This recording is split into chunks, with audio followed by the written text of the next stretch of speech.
We meet again. But to tire yourself out on the first day would be inauspicious.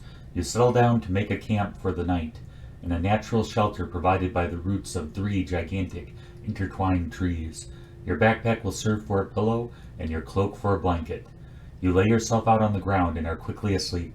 The moon is full and high in the sky. When next you open your eyes, you feel a warm and more cozy than you did before, as if wrapped in a giant blanket. Well, let's hope we didn't pee ourselves, gang. There's a pain in your leg. Slowly, you realize what is happening. A giant bat has settled on your chest and is feeding on your leg. Oh no, what are we going to do, guys? We could just outright kill the bat, or we could cast a spell. Considering some of the spells that we've seen in this game, it might be better outright to just less cruel to kill the bat. But let's just see what we got for spell options. Well, let's see. We've got create glue. That doesn't seem very valuable, and it gets stuck to the bat. I don't know what the purpose of suggesting that is. Big, it could grow in size and clobber the bat, but at that point you might as well just attack the bat anyway.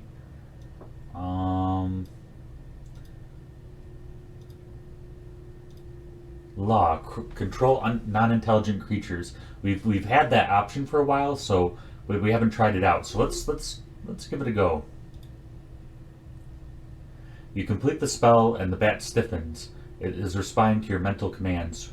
Now we can order it away, or we can order it to attack itself. Now, I'm not very, as far as bats go, I'm not super sympathetic. If it's not a human, if it's any kind of creature, I'm more apt to make sure that it's not a threat. And so I'm going to order it to attack itself. With a cruel smile, you direct the bat to begin chewing on at its own wings. It bites into itself with relish, seeming to enjoy every mouthful. A few snaps of its jaws later, it has fallen out of the sky. A few minutes later, and there's more or less nothing left of it. You kick the detritus away, whatever that means.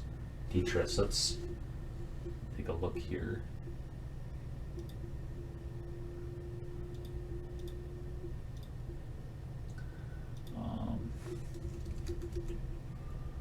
Detritus. Can you spell it?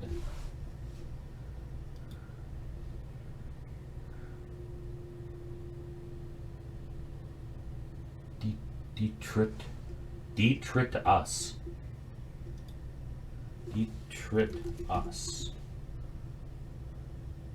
Detritus. See if we can. Detritus. Detritus. So look, gang, we're learning something. Loose fragments or grains that have been worn away from rock. I guess it disintegrated or eroded matter. Wow, you really went to town, I guess. So I guess a pathology or other disorganized material formed by the destruction of living tissue. So I guess the bat just tore itself apart, and we're just, the detritus. It sounds very Greek. The detritus is just the debris from the bat left over. With a cruel smile, you direct the bat to begin chewing. Yep. So after we kick the detritus away, a soft night returns without further incident, and we settle back down. Once again, the crown fills your dreams. Only now, instead of being hidden away in Mampang Fortress by the Archmage, you see it on the head of a burly villager in Cantopani. Anyone can wear the crown, he declares to you, but wearing the crown, you are no longer just anyone. And then he points a finger at you that seems to crackle with energy, and you find yourself drawn towards him, commanded to do his bidding. Suddenly you are surrounded by angry bees. You are walking towards a crack in the ground. It seems sure to swallow you whole. You stumble at its edge, about to fall.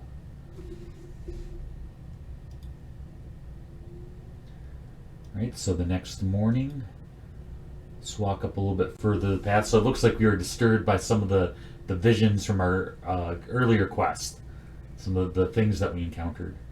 The next day of your journey begins in the cool morning. Still halfway between sleeping and waking, you feel the presence of your spirit. The vixen, close behind, nearby, its form has changed since you left Analand. just as you have changed, and it is still running beside you. In the temple, they taught you that a prayer to your spirit could heal disease, lift curses, even save you from certain death.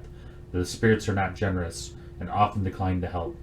Now we have this little side thing. I don't know if you guys noticed. I didn't really get into it because we haven't had any real need for it yet. We have this side panel here. Right now it currently says Vixen, and basically it's a cycle of different spirit animals, and we can click on that. And it's kind of like anything else in this game. It's kind of arbitrary gamble in regards to whether or not it's going to do anything, whether or not it's actually going to help us out. But by clicking that, we might be able to change the tide of the situation.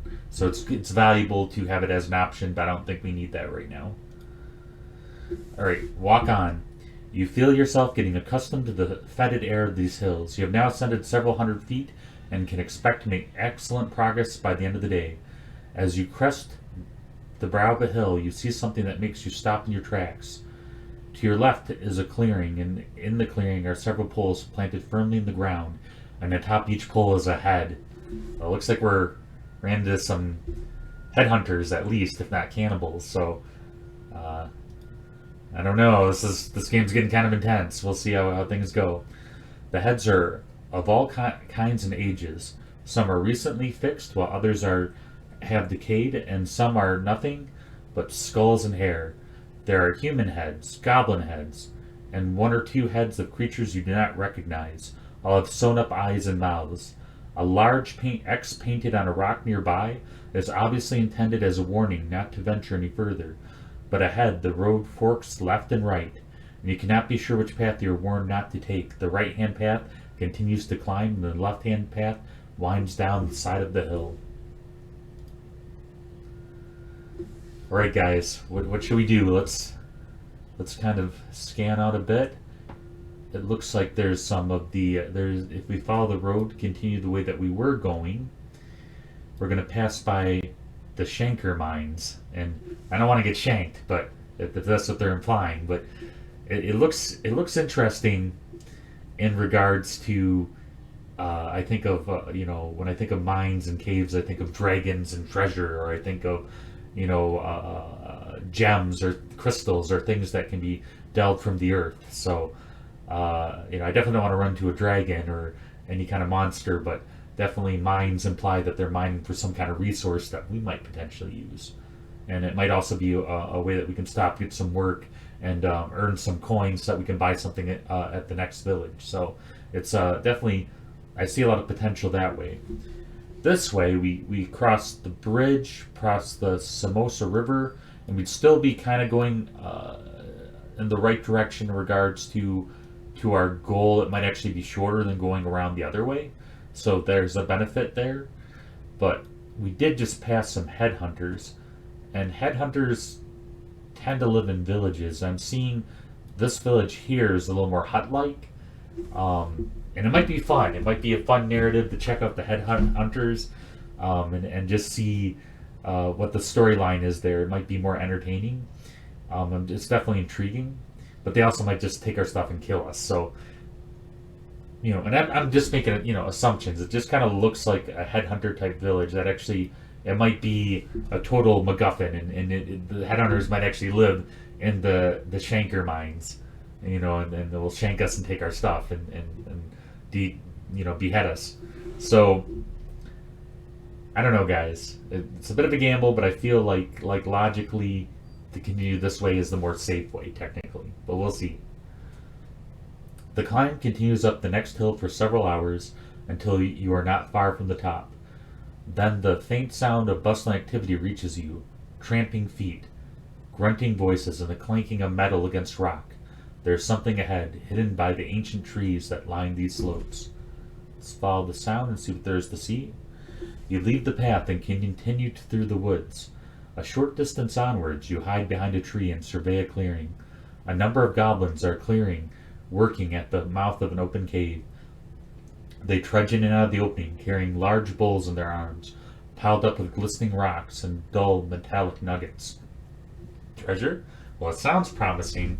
I don't know about goblins. I don't know what their disposition is. So,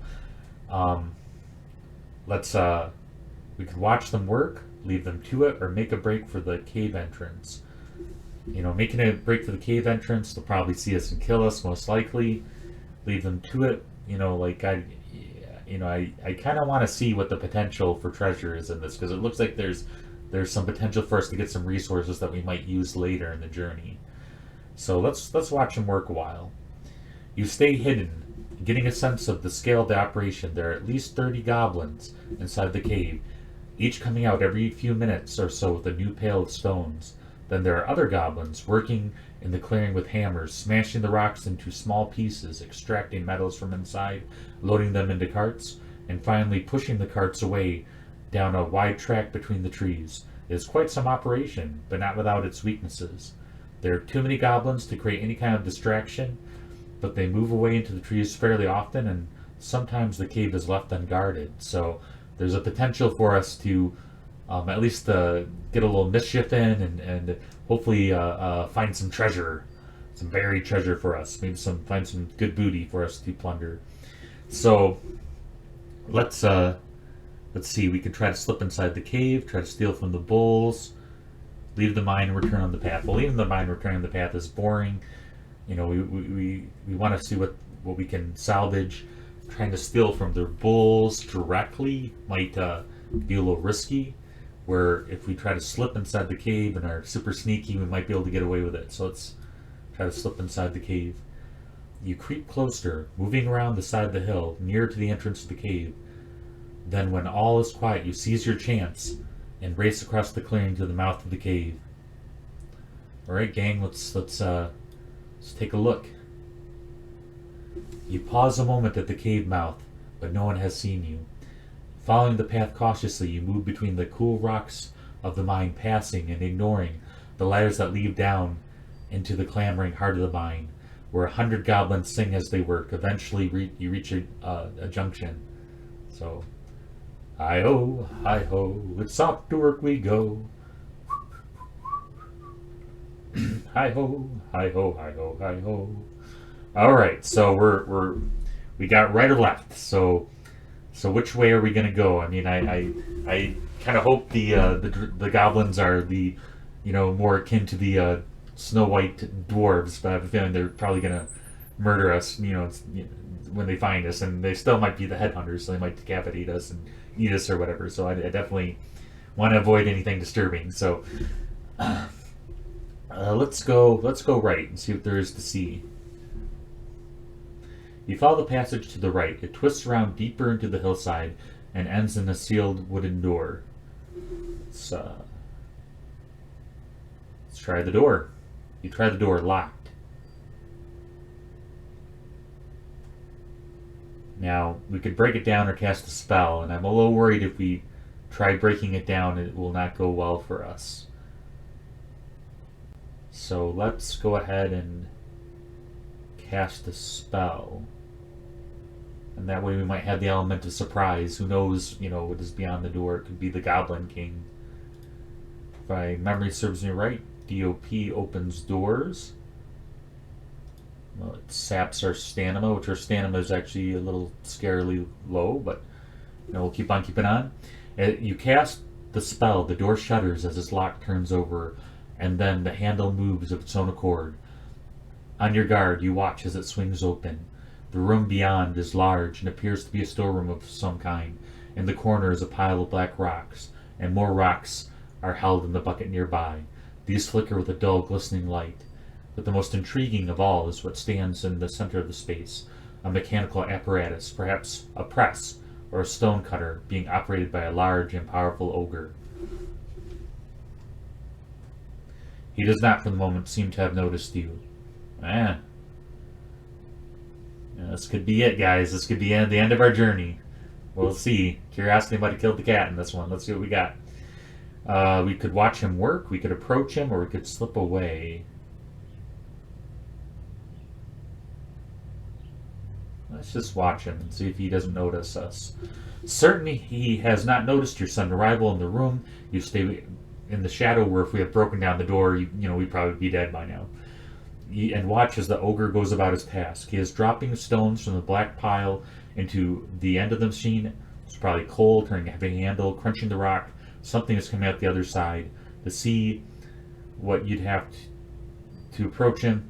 And I mean, this is an urban legend, turning coal into diamonds, as far as, you know, like they have that whole peanut butter thing where it's funny. You gotta look at, sometimes you get a chance, look up turning, there's a whole funny prank where they, on YouTube, um, they basically told people if you take coal and you put peanut butter on it, that you can turn it, like the chemical reaction of the peanut butter on coal will create diamonds. And you know, as far as pranks go, it's pretty harmless. You know, nobody got hurt, or you know, no laws were broken, but it was pretty funny. But yeah, so anyhow, he's crunching rock and trying to gain resources from the rock. You know, probably looking for crystals or gems or let's see. So, but he's not using peanut butter. He's not using the peanut butter method.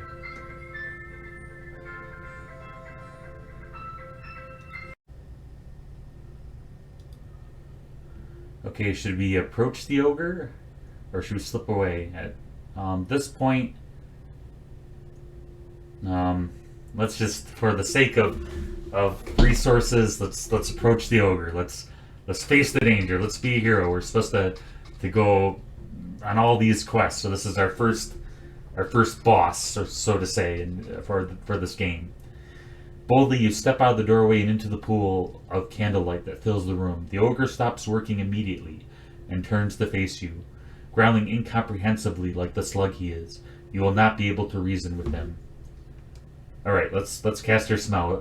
Let's see if we can do this the smart way. We'll see how it goes. You can cast a smell spell even. Let's see.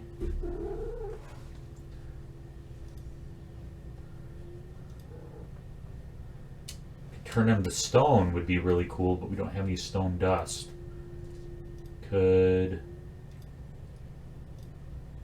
create a shield that would help, but I don't think that would completely stop him.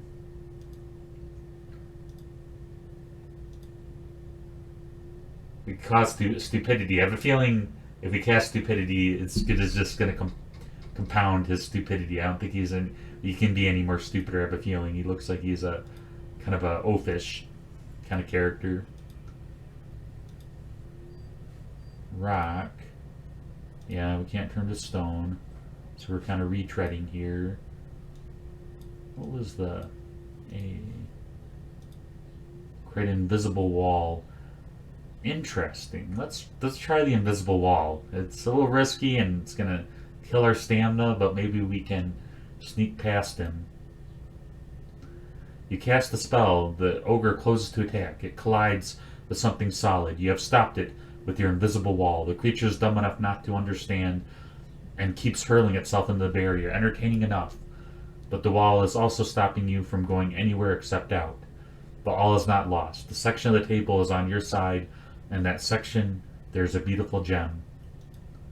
Let's take the gem. At last, payday!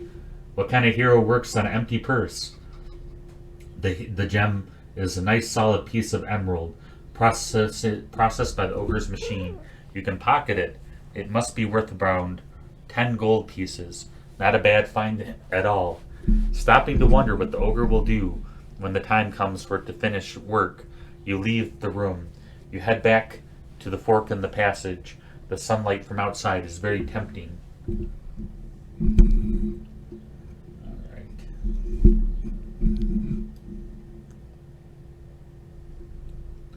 You creep back out from the cave and avoid being noticed, leaving the mine behind you and continue along the path with tall trees on either side.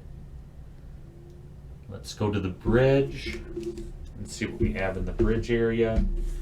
You follow a path that leads sharply downhill to a narrow valley in which a stream runs. There is no path along the bank, but there is a bridge. Should we cross the bridge, guys? What should we do?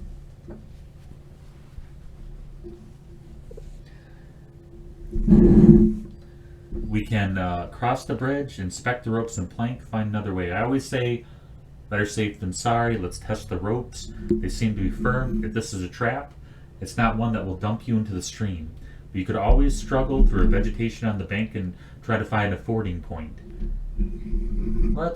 I don't know, it seems sturdy enough. Let's use the bridge.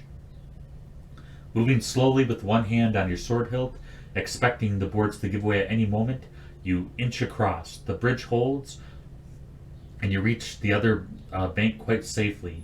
You have now a long walk ahead of you, along the ridge and through a light covering of trees. Alright guys, let's go.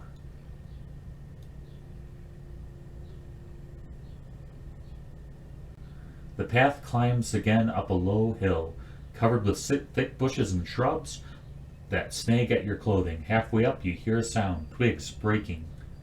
It's freeze. What is it? Is it a giant bat? Let's see.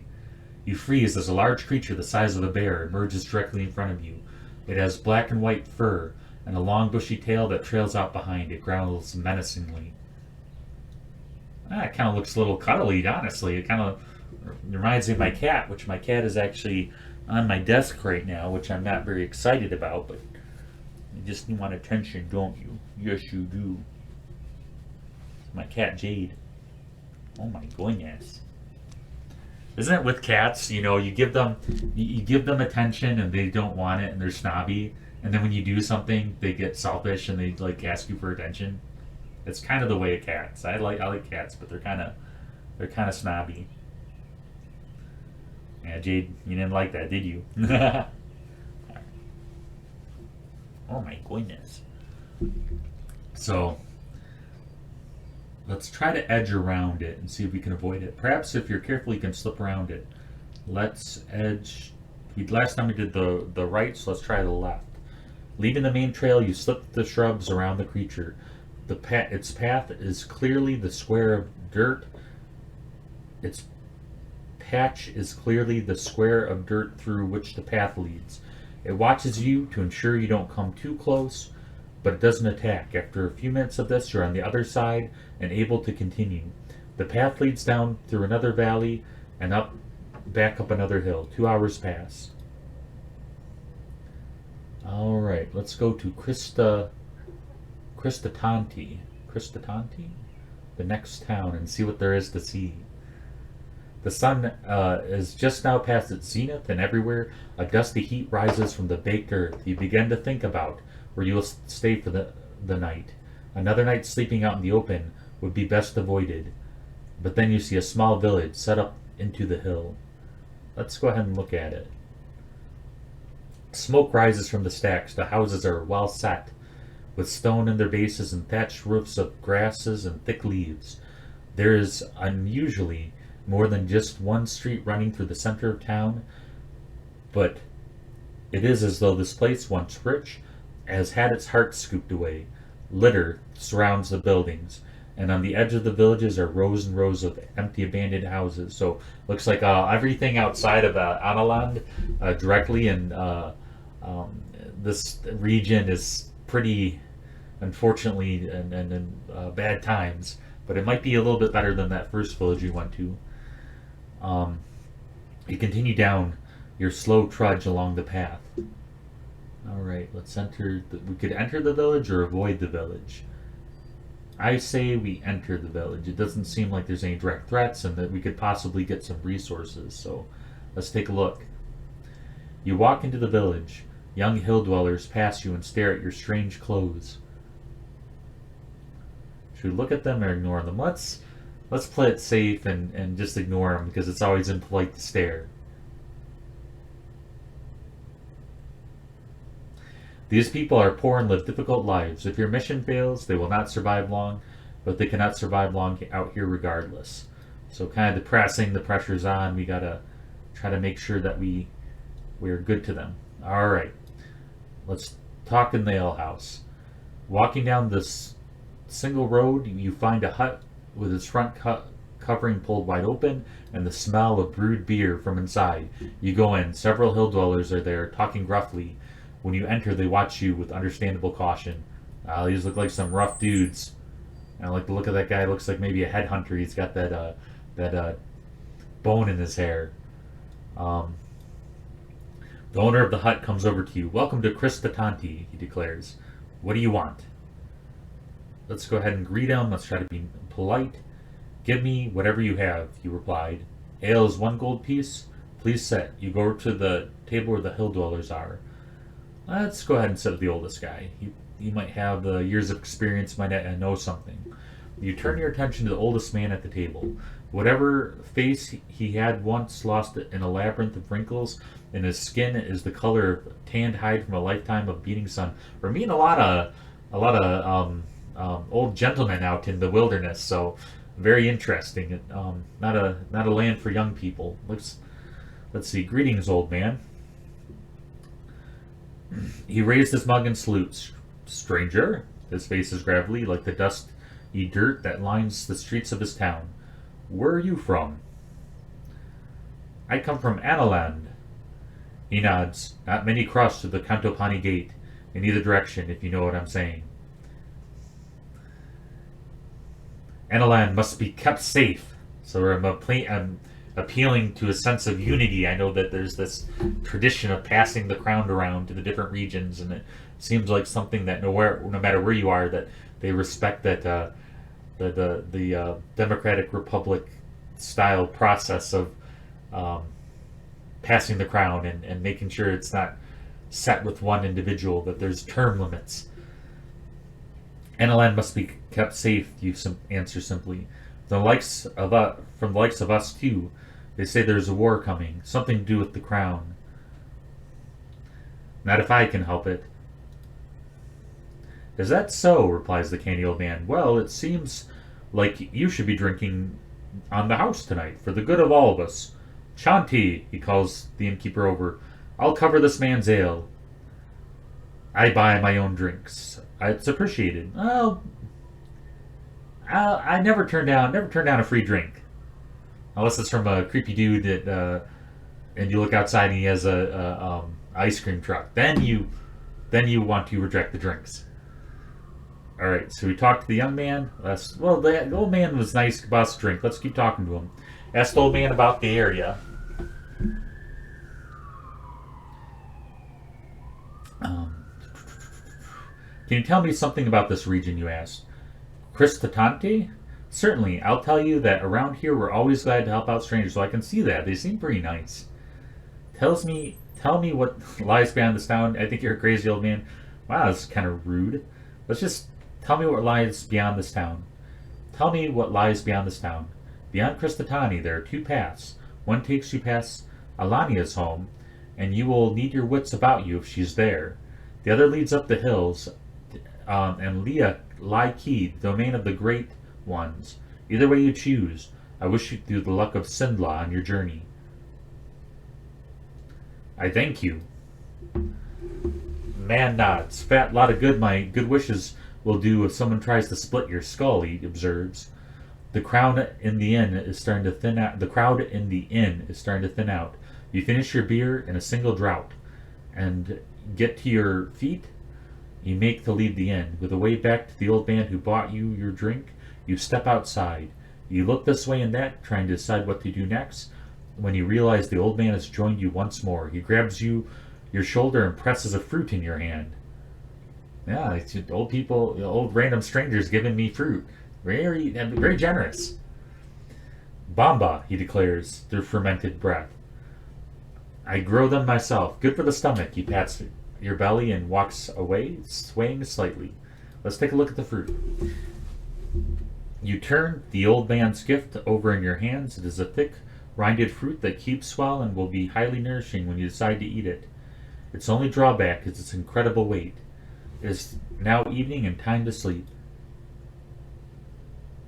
Let's find an inn or sleep outside. Let's be luxurious. We have a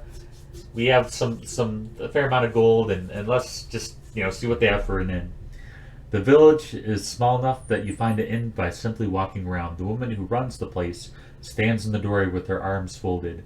"Are you from the king?" she demands.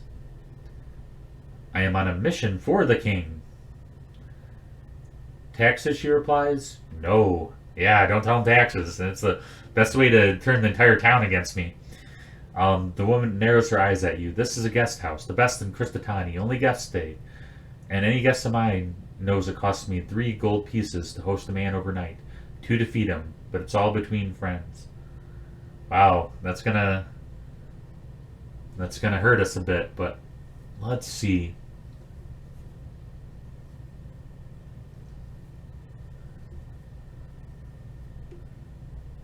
Well, here's our chance, guys. Here's our chance to not be selfish. We have this emerald that we kind of heisted from the brutish ogre from the mines. The goblins who arguably were probably just industriously just doing their job and not hurting anybody, for all I know.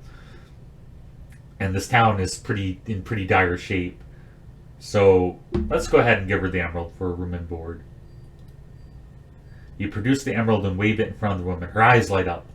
I want you to treat me as you would a king, you declare. The woman nods quickly and snatches for the gem. Food is being served, and your room upstairs. You can have mine, she cries, rushing away to batter at her husband to get the cleaning. You pay. You pace to the main room where the skunk bear stew is being served, and you head upstairs to bed. Only the finest skunk bear stew. And it's of serviceable comfort. Your dreams are vivid once again. You're walking endlessly, the hills moving up and down under your feet like a rippling sea. Every step exhausts you, but no step moves you forward. Meanwhile, the food in your bag is rotting, wet through the sweat of your back. And in the distance, a deep voice is booming with laughter. The long, cruel fingers of the hand are curled around the metal frame of the crown. With the other, he beckons you forward, as if into a trap. Alright, it's a new day, and I think that would be a good place for us to stop.